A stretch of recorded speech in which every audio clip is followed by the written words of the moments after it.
Salut! Aujourd'hui, nous allons parler de ce qui a transformé ça en ça. Il n'y a plus de centre-ville, là. Il est complètement en feu. Oh mon Dieu! Oh mon Dieu! La tragique catastrophe ferroviaire de lac Mégantic, qui a eu lieu le 6 juillet 2013. Cette catastrophe a causé la mort de 47 personnes et a été une des pires catastrophes ferroviaires de l'histoire du Canada. Ce terrible drame est intéressant car il est en fait assez similaire avec une catastrophe récente arrivée en Grèce et dont je vous ai fait une analyse sur cette vidéo.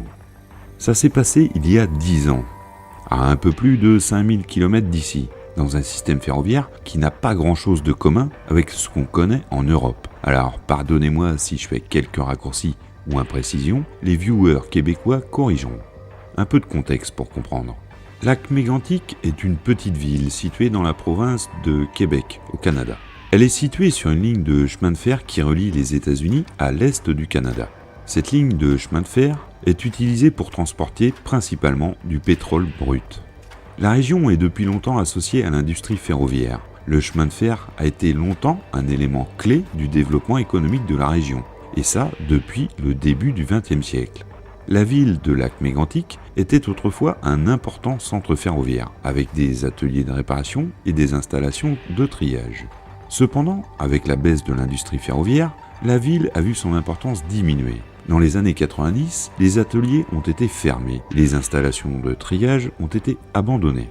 Cela a eu un impact économique important sur la ville et ses habitants. Mais au début des années 2000, suite à différents conflits dans le monde, des pays souhaitent réduire leur dépendance au pétrole du Moyen-Orient. Et il se trouve que le Canada dispose de vastes territoires de sable bitumineux. Les sables bitumineux sont un mélange de sable, d'argile, d'eau et de pétrole. Or, à l'état naturel, ce pétrole est très lourd et ne coule pas dans des conditions normales. On appelle bitume ce pétrole très lourd. Imaginez un grain de sable entouré de couches d'eau. Le pétrole est pris entre les grains de sable. Les sables bitumineux du Canada représentent un des plus gros gisements pétroliers au monde, dont presque la totalité se trouve dans la forêt boréale du nord de l'Alberta. Bien avant que ces sables ne soient identifiés en tant que source énergétique, les Premières Nations utilisaient ces sables pour assurer l'étanchéité de leurs canaux. La production va alors exploser. Plus un seul arbre, plus une seule racine. Les machines rabotent la surface. C'est une mine à ciel ouvert, une mine de pétrole. Et le besoin de transport de masse de cet or noir va faire revivre des lignes abandonnées. Autant dire que les petites villes du coin voyaient le retour du train avec joie. Niveau relief, ce n'est pas plat. La ligne concernée accuse un dénivelé de plus de 150 mètres. Et pour un train, ce n'est pas anodin.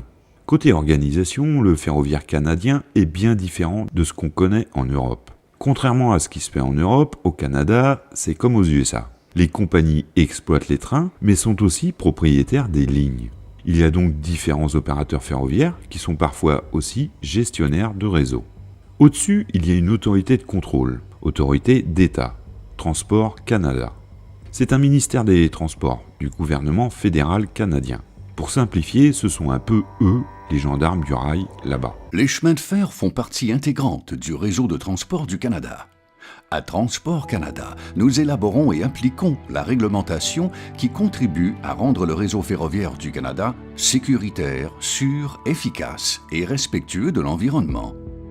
Comme nous sommes responsables de 43 000 km de voies ferrées, nous sommes continuellement en train de vérifier que les compagnies de chemin de fer inspectent, mettent à l'essai et entretiennent leur matériel. Même si la responsabilité de la sécurité revient aux compagnies de chemin de fer, nos inspecteurs collaborent avec l'industrie pour promouvoir le respect des lois et des règlements. Nous aidons également les compagnies de chemin de fer à cerner et à atténuer les risques avant qu'ils ne posent problème. Ce ne sont là que quelques moyens que nous prenons pour maintenir le réseau ferroviaire du Canada sur la bonne voie.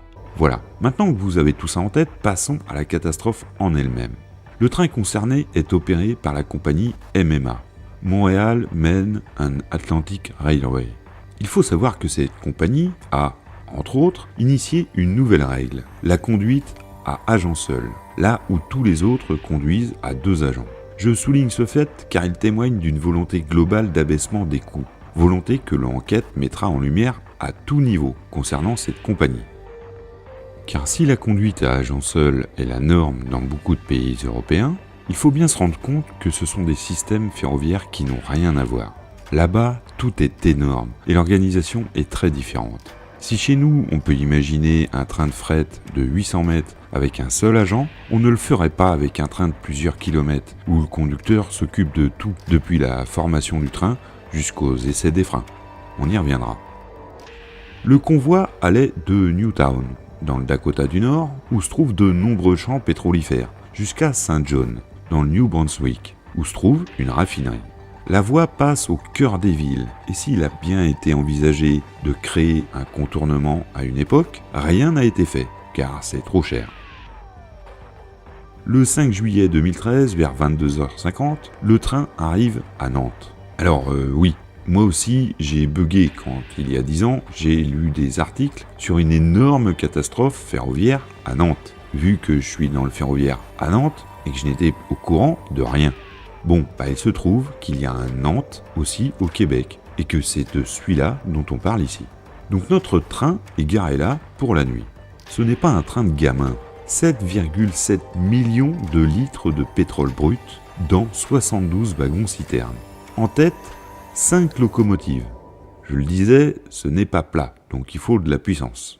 Ça nous donne donc un beau bébé de 1,5 km de long. Pour rappel, en France, un train de pétrole, c'est en moyenne 20 à 30 wagons, pour 3000 à 4000 tonnes. Donc ridicule en comparaison du train dont il est question ici.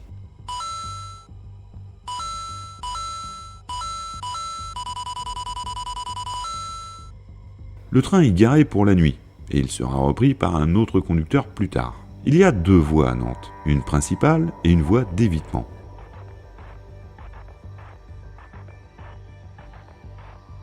La voie d'évitement dispose d'un système dérailleur qui permet de stopper toute dérive éventuelle.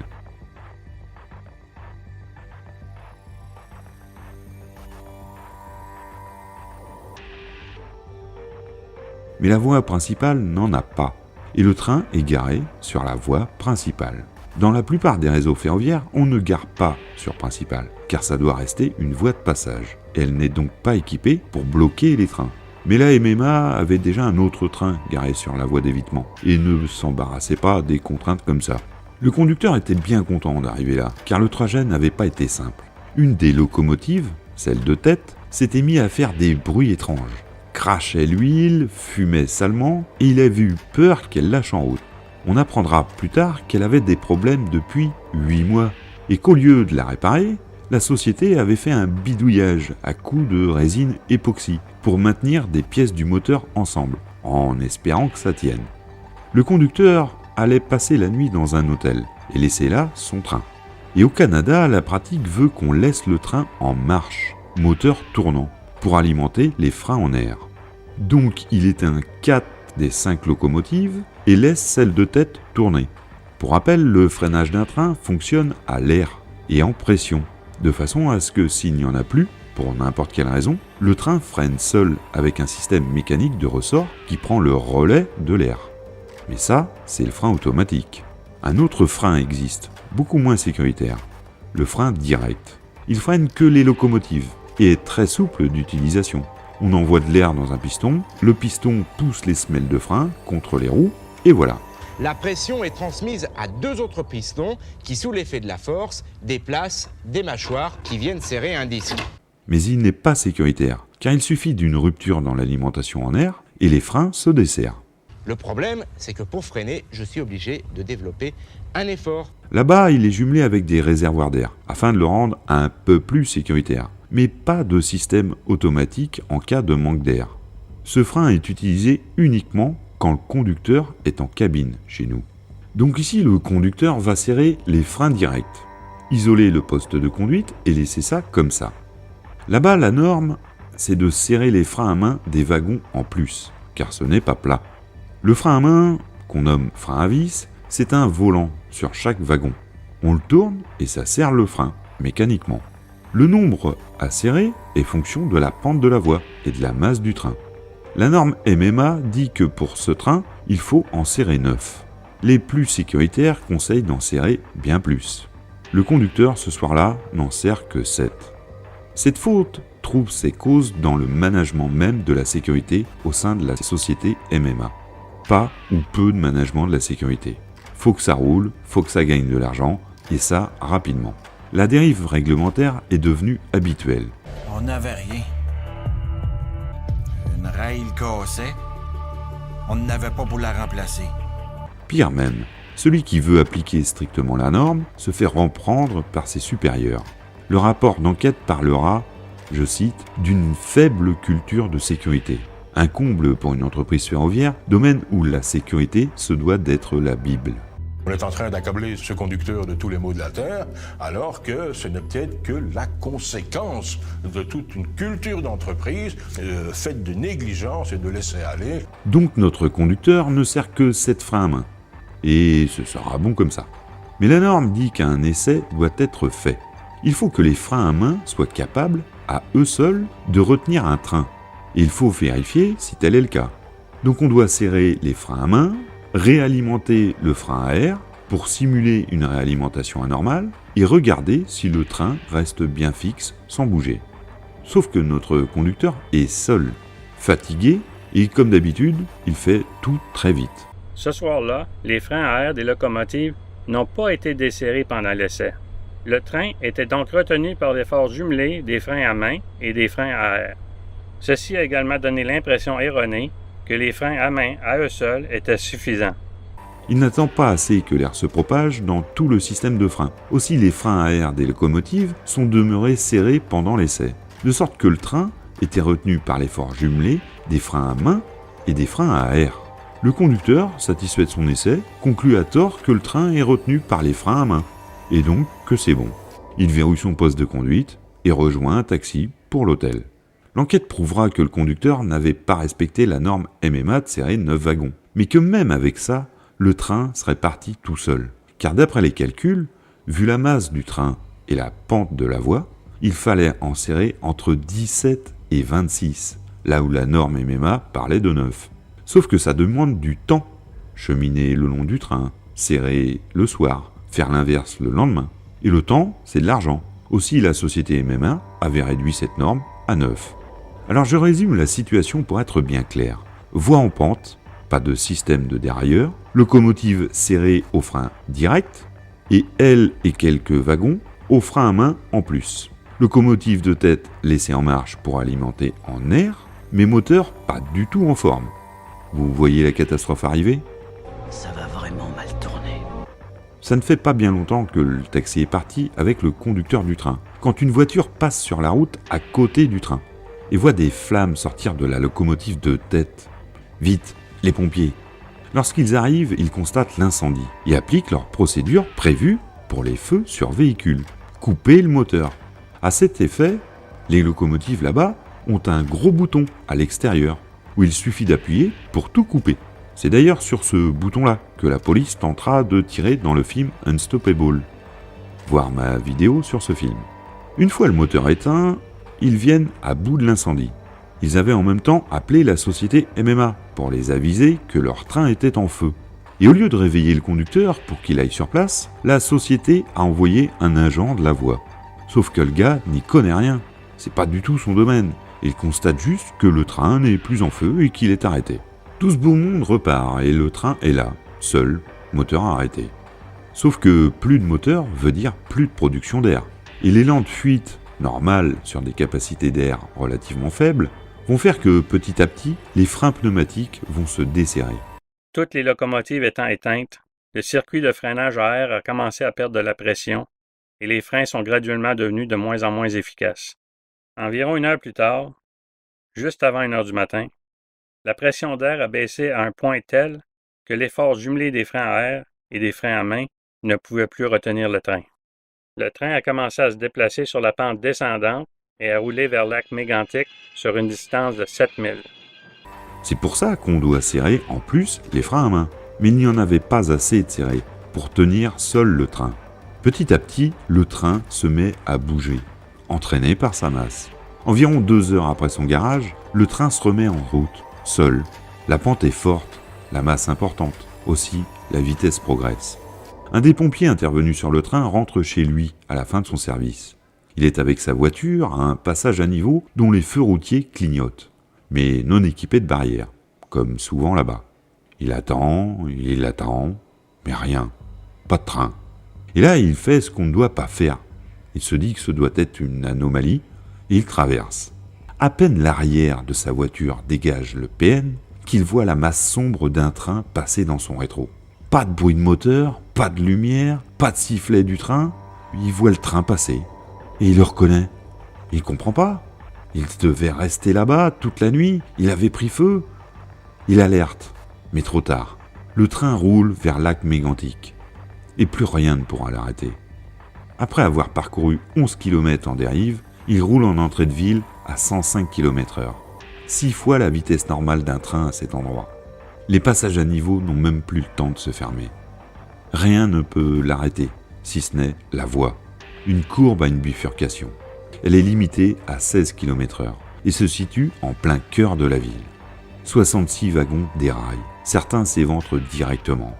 Le produit transporté, hautement volatile, s'embrase immédiatement, entraînant une rivière de feu en plein centre-ville. 6 millions de litres de pétrole sont déversés. Le brasier est si intense que d'autres wagons vont exploser. La chaleur de l'incendie sera ressentie à plus de 2 km de là. Ça donne un peu l'ordre de grandeur de la catastrophe. Le pétrole en flammes coule partout, rentre dans les égouts et ressort plus loin sous forme de boules de feu, étendant encore l'incendie. Les pompiers sont venus de partout et ont découvert ce qu'ils ont qualifié de zone de guerre. Ils feront leur possible, allant jusqu'à réquisitionner des engins de chantier pour tenter de tirer les wagons qui n'étaient pas encore en flammes.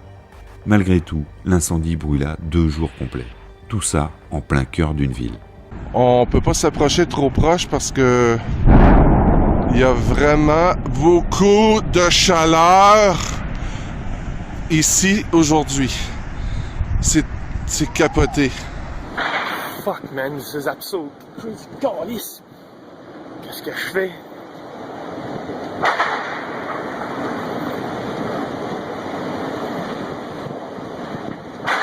Le train de gaz a pété en place.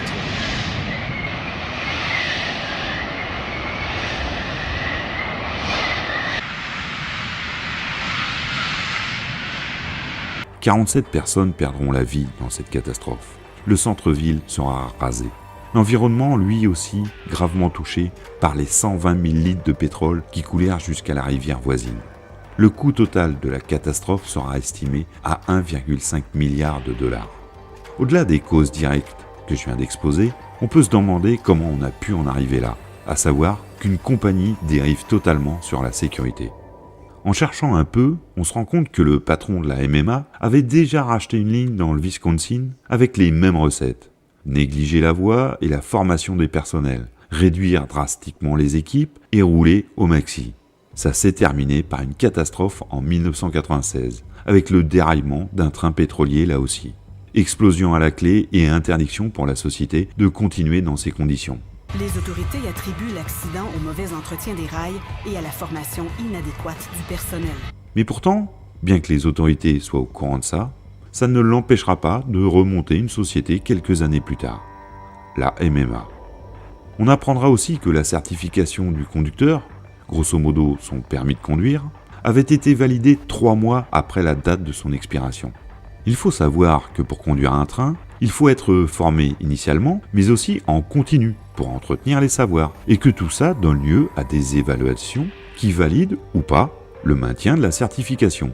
Il a fait l'évaluation chez lui, 3 mois après la date, mais revalidée cependant. L'enquête révélera que c'était une pratique courante dans cette société, avec même parfois des évaluations à la maison sans journée de formation. Les questions posées étaient toujours les mêmes, et les corrections parfois fausses. Des points étaient attribués alors que la réponse était fausse. On se rendra compte que les autres membres du personnel de la MMA étaient traités de la même manière. La sécu coûte cher, on va faire autrement, on va s'arranger. La maintenance des locomotives n'en était pas, mais était du bricolage. La maintenance du réseau était elle aussi proche du zéro, d'après les témoignages des employés. De même, les subventions attribuées à MMA par le Québec pour rénover la voie avaient en fait été utilisées aux États-Unis par cette même société. Et je pourrais continuer comme ça pendant des lustres, tant les écarts sont nombreux, car on pouvait aussi parler de l'équipement du train, un seul agent, là où on en mettait deux, des wagons pas adaptés à transporter ce type de produit, le passif sécuritaire très chargé de la MMA. Mais que faisait la police ? Oui, car au-dessus de MMA, il y a TC, Transport Canada, la police du rail local. Mais ils n'avaient rien vu ? Au contraire. Là encore, nombreux sont les rapports qui alertent. Mais rien. Il donnait une liste, et avec cette liste-là, on était supposé de réparer ce que Transport Canada nous donnait. Il nous la donnait, mais on n'en faisait même pas le 8e. Mettons 6 mois après, il revenait, il refaisait une liste, puis ça recommençait de même. TC faisait des rapports qui terminaient au placard. Aussi MMA a très vite compris que les menaces de TC n'étaient que du vent. TC pointait ce qui n'allait pas et donnait 6 mois à MMA pour revenir à la norme. MMA remettait un coup de peinture à droite à gauche et TC revenait, constatait que rien n'avait été fait ou presque et refaisait un rapport en donnant 6 mois pour revenir à la norme. Et ainsi de suite. Alors, c'est comme si vous dites toujours à MMA, Transport Canada, attention, je vais frapper.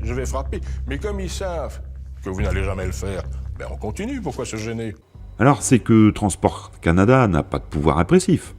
Oh que si pourtant. Avec un large éventail allant de la simple lettre de non-conformité à l'ordre ministériel et même la poursuite pénale. Pour rappel, TC c'est directement le ministère des Transports. Mais alors pourquoi ont-ils laissé faire ? Car il ne fallait pas entraver l'économie. Preuve est faite que visage dévot et pieuses actions nous servent à enrober de sucre le diable lui-même. Là où une des fonctions régaliennes d'un État est de protéger sa population, les décideurs politiques de l'époque ont estimé qu'il était plus intéressant de protéger leur économie que de se prémunir d'un éventuel risque ferroviaire qui n'intéressait personne.